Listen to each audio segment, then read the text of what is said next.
Hello, hello. Good morning, good afternoon, good evening, whatever time it is you're listening to this podcast. Thank you so much for tuning in again to another episode.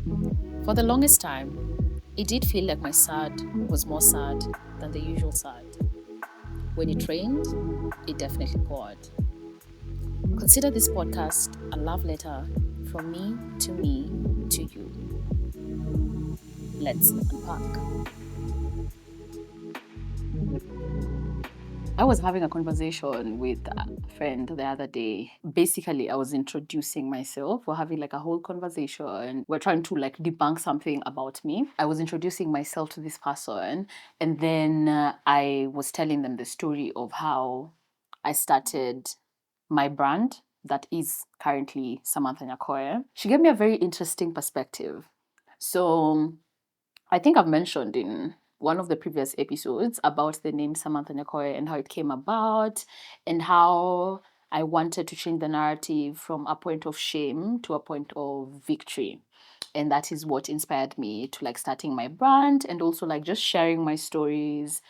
And I've also shared that the first time I got like the idea to start a podcast was after a heartbreak I went through in like around 2018, 2019. At that moment, I wanted to relate with people. So this friend of mine made me realize that I channel my pain into my power and I make it benefit me. She was encouraging me, and also she was just like she was shocked, she was surprised, she was just like, oh my god, that's actually what you do. And I love that she told me, like it was very admirable because it's something that I have struggled with for a long time. So in this episode, I want to talk about my journey as a content creator because I believe it's also an identity that I hold closely to my heart. Maybe I can start with when I started creating content. And by content, I mean, I remember sharing about the articles I used to write in high school and posting them on a notice board. I also used to write a lot of journals, like just journaling and everything. And then coming out of it, I remember also like making plans of the future. I remember in high school telling my friends, oh my God, once we finish high school, we're gonna go and do like a photo shoot, and I want everyone to be dressed in like, I remember that time I told them in denim, and this is how I want it to look like. So I used to create like scenarios in my head and want to execute them. I also remember having this moment in our library in high school, and I used to go and read and peruse through like magazines. That's like Pals, Bars. Like I would look at the ladies, like the way they have like fashion corps, like that corner where they're talking about people and what they wore during that weekend, and I would just look at them and just like, oh my god, like I don't know these people because I'm not on social media. I feel like at that time celebrities are, it's probably like like almost like a facade. I don't know what other, like I'm not using the internet at that time. I'm in school. This is the mode of entertainment, going through like magazines. And I remember thinking, what have these people done to make like like how are they found? How did someone find them and like take photos of them? How were their names like known for them to be written here? I remember having this strong desire to also be like these people on the magazines, and I'm just like, yeah, one day, Now that I've said that, even like the strong desire, I've remembered growing up with my small sister, because we talked about this the other day on a phone call. My dad was a producer to Akisi artist growing up. It was one of his like side jobs. So we kind of grew up around like music in terms of like a lot of CD players. I don't know if I should say this here because like I feel like what is it called? Like uh when you burn a disc, like when you copy the context of a disc into another disc. I don't know what that is called. It's called pirating. It's called pirating. It's actually legal. But I think we used to do that. Like I used to know how to do it, like transfer. So we used to do a lot of like activities in the house where there's just a lot of cassettes, there's a lot of music. And then I remember we had a radio where we could be able to rub, or rather delete, well, not the rub, delete what's on the cassette, and then now we could record. So I remember me and my sister would have like radio shows. So we just record ourselves and like act like we're on a radio show, and then we'd listen to them again and again and again. So I started creating content from way, way, way earlier in life. I feel like it's just in my blood. I grew up a creative person, but also not thinking about it, I also feel like my dad also has some creative um, aspects to it. As a kid, we used to do that, and it's something that we used to enjoy. And also, we would have like morning sessions where we would dance with my sister, and we would like do choreographies. And this would also extend to church, where we would learn dances and like dance them in front of church. So anything performative, anything creative, anything music is something that has always been up my alley. Now in high school, like me doing the articles and then now planning like to do something even bigger like afterwards. I remember this, I remember now the day I saw this magazine, I was just like, you know what, one day I am going to be these people. I don't know what they do for a living, but I'm gonna be them. And fast forward, I remember walking in town. There was a time there were a lot of billboards for Sharon Mundia. I remember she was advertising a phone. I was still not on like Instagram, so I don't even know if Instagram was there yet. But I remember looking at her and I was like, oh my God, this girl is so pretty. Like, wow, like I want to do things like this, like the way she's just holding the phone, she's smiling. I remember seeing one of her posters like at a phone shop, and I was just like, yep, I want to do this. Fast forward to me, I remember I used to create content on Facebook.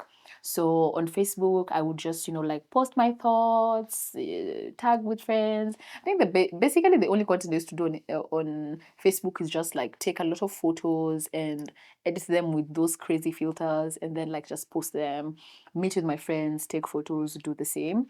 And then I remember when Instagram started, actually, my friends had phones and I didn't have a phone. So now my friends started talking about this new app, and then they're on this new app and everything. And I think my friend Clara is probably the one who started my Instagram uh, account, or my previous best friend. One of them started my Instagram account for me because like Susan, I don't know what to do, and they probably are the ones who put me onto Instagram. Yeah, that's the best word. They put me onto Instagram. Yeah, and I started sharing thoughts, and that was the period I was going through like my depressive episode after high school, and I started sharing like thoughts and like what I think, what I feel. People would now relate. I remember just growing my audience slowly by slowly, and I feel like people around me could tell that I'm such an Instagrammer. Like they could tell that this is something that I love doing, and I do it a lot. Because the first stages of me creating content, I remember getting a lot of I don't think I can necessarily call them mean comments, but I can say negative notions, maybe like comments from friends in regards to like me spending a lot of time on my phone. Then someone would ask you, "Hi, are you sure you're normally present?" Like there used to be like a lot of like just like comments. So I feel like at the back of my head, I would just be like, like, do I really like? Am I obsessed with my phone? Am I obsessed with myself? Does this make sense? Is it gonna make sense? Before not even this is way before I realized that this can be like a job, or this can like make me money. I had like those my doubts. I was just like, people already, So I feel like I started hanging out around my friends, and then I'm just like, okay, let's put the phones aside. But then I want to record something, or I want to look at something. But then, so I started suffering from like, because right now I think people are very intentional with how much they consume online. But I remember now my friends at that time telling me, and I think for a minute I was just like, these people don't understand. So I think the first years of me now not being a content creator, just creating on social media and creating on Instagram, I used to like tell people, like, yeah, I mean, I like doing this thing. Like, I wish like I could make money from this. And then I remember now seeing people make money from like the content, and admiring that and wanting that for myself. I would like say things like, oh my God, like I can be like exactly like these people. and I can do exactly, what this is. And at that time, you're just like, I feel like I have something to share with the world. Like, I feel like I have a nice story. I feel like I have a nice personality. I feel like I'm bubbly enough, I want to share. And then I think fast forward to now me joining uni and now making friends who were really into now my content creation. Like, it's people who are into photography, taking videos, aesthetics. So like I met people who are, I was like, oh my God, this is very interesting, because now I'm coming from a place of now interacting with people who are not really content oriented, and they're not really about their phones and everything. And so I was juggling between now such dynamics in terms of friendships, and then I meet these people who are all for it, they're supporting it, they're like, please continue, although I feel like none of them really, so like they didn't really understand the bigger picture. I feel like people started understanding like the bigger picture of content creation after COVID. But I remember during that time, it was very, well, you just like being on your phone, like it's like we're manifesting something and we're doing it like again and again and again. So I remember in 2020 is when I sat down and I was just like, oh, by the way, I have really spent a lot of time doing this. And I think I would want to take it seriously. Like, I want to actually make it a thing. So even when COVID started, like I realized that this is something that I like to do and that I like to channel. I like taking videos. Already I discovered I love like dressing well. I love fashion, and I'm good at it. And people would compliment me everywhere. So I was just like, you know what, this can be the niche, like this can be the thing where I come and share with you like my fashion experiences and my fashion journey, and like just me enjoying clothes and dressing every day. And I was just like, okay, spotted, niche spotted. And then I think I got to a phase where I was just like, okay, now that we have a niche, I'm looking at the way things are looking. I'm living in my small space, and I'm watching people's like Instagrams, and this is where now comparison begins, in terms of like just consuming people's content and realizing, oh my God, people are doing the most. Like they have to be in restaurants, they're taking aesthetically pleasing photos. You remember there was that time where like restaurant and like food photography was really like it was very popular. So I remember thinking to myself, oh my God, that like I need to be able to fund like my content creation in one way. Like there's no way I'm going to be able to go to these restaurants if I don't have enough money. I need to maybe go with someone. So I started thinking about ways of me to like invest in myself, and that's how I started my business, which we're going to talk about in another episode. But now I remember using like now my business to fund my content creation. So by being independent financially, I was able to now show up at restaurants, meet up with friends, take photos about it, and I was just like, at least I was able to like finance a lifestyle in like my authentic way, without without faking it. Like, I was just like, okay, maybe if I start a business, everything is just going to like progress slowly by slowly. So I mentioned the whole friendship dynamic because there was a time where I had so much doubt, and also I had really condemned myself for being this person or being this friend in the group who is always like on their phone, who is absent minded. Maybe I'm not living my life. Maybe I'm going to regret all these years that I've always been on my phone. So those are the thoughts that you get, especially like as a very, very small creator. You don't even know you want to be a creator, and you don't even know like the benefits of this. And I think that time we like the industry hadn't created what it has created for itself right now, where I feel like even our parents, you tell them, oh yeah, I'm a content creator, you introduce yourself to someone, parents, and they're like, I'm a content creator, and they understand what you actually mean. And I feel like they like right now it's almost like it's respectable. It's like a respectable job. I remember now, just facing those dynamics. And I think now later on, like in uni, now meeting these people, and then almost like a point of acceptance where I'm just like, oh, I've made friends who actually enjoy helping me create content. And then now I think in the midst of uni, I got my first campaign, and that I remember I think I was paid 15,000 for a 2 week campaign. Yeah, for a 2 week campaign. It was just 2 week campaign. I was called, we want to market something. for the next 2 weeks, what this is a campaign we need to meet here. I remember meeting like with other content creators, the people I just saw on the internet. I'm like, oh my God, I'm finally getting recognized. I love it, And I think I was around, maybe I had maybe around 10,000 followers to like maybe 10,000 followers. At that point is where I think I got my first gig. And I was just like, oh, this is something I can actually do. Okay, so people are charging around this time, around this type of, like money and everything. Although I feel like at that time that was good money. I'm just like 2 weeks, 2 weeks money papers. Okay, so it makes sense, And I don't have to like leave my house, and also it was a very involving campaign. By involving, I mean like we were traveling, like we're doing sizing as a charge, hey, my babe, because I'm just like my time, me leaving my house, But now at that time, I'm just like, okay, they're gonna take me here, so and they're gonna cater for it, so it makes sense for them to pay me this amount of money. That was my first gig, and then slowly by slowly, I just like became very intentional. I remember just being like, okay, this is actually a job. I need to be consistent. Like you sit down, you plan, you say, I want to be posting this amount of videos in a month, and these are my goals. What am I talking about, and what angle am I coming from? It started with me knowing this is what I want to do, and I am really good at it, and let's go with it. Before now I discovered, oh, people make money from this, and then I got more interested throughout now that process, because I'm still a content creator. I feel like I will create content for a really long time. I'm the type who says that my content is basically like I am the center of my content. I'm the heart of my content.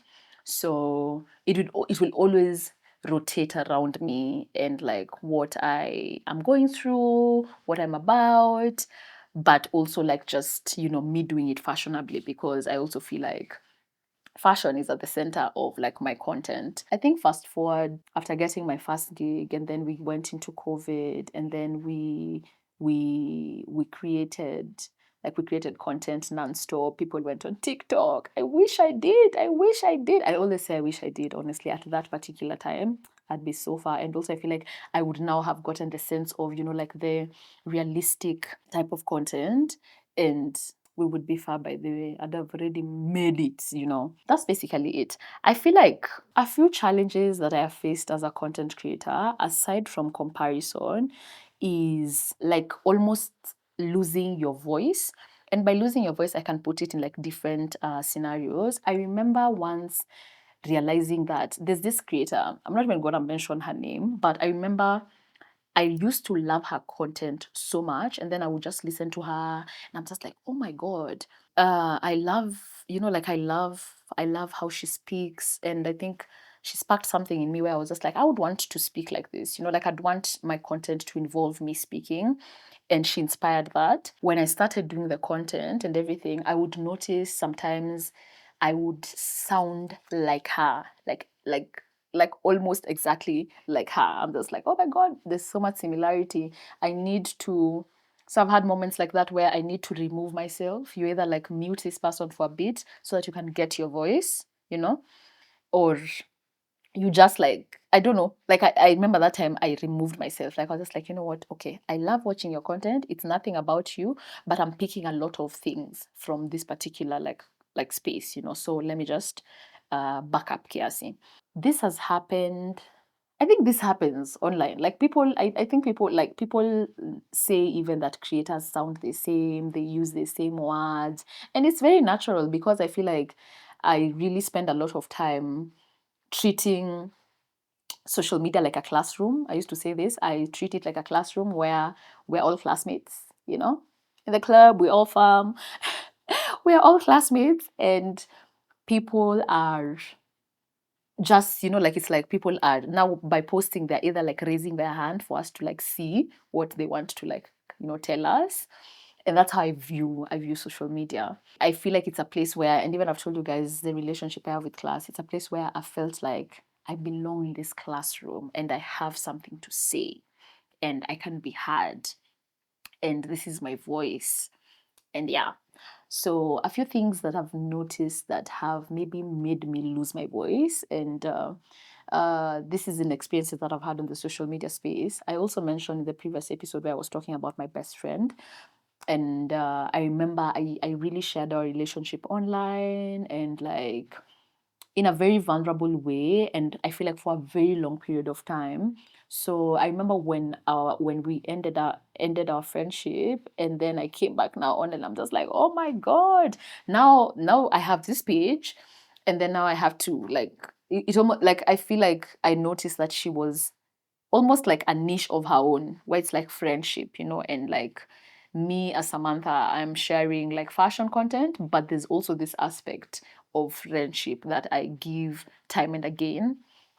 So I remember that made me very like I remember telling myself I'm never going to remove myself from the center of my content and put someone else, whereby if they leave, I will have to now explain where this person went, explain what happened.